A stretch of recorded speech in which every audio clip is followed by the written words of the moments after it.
दोघेही बहीण भावाचं एकमेकावर इतकं प्रेम आहे की एकमेकांना सोडत नाहीत, एकमेकांची चौकशी करतात, एकमेकांना जीव लावतात, एकमेकांचा लाड करतात. आज बबडूची तब्येत बरी आहे, परंतु सिंड्रेलाची तब्येत तितकीशी बरी नाही आहे.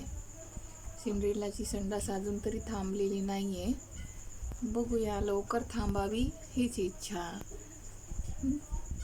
आणि दिलं तर या दोघांना एकत्र ॲडॉप्शनला देणार आहे, कारण हे एकमेकांशिवाय राहू शकत नाहीत. नाही तर नाही, मग राहतील इथेच साधनाताईकडे. साधनाताई तर आहेच, कोणी नसले तरी. हो की नाही बाळांनो? कोणी नसलं तर नसलं, साधनाताई आहे शेवटी पर्याय बाळांना. आज बरे आहेत दोघांची तब्येत.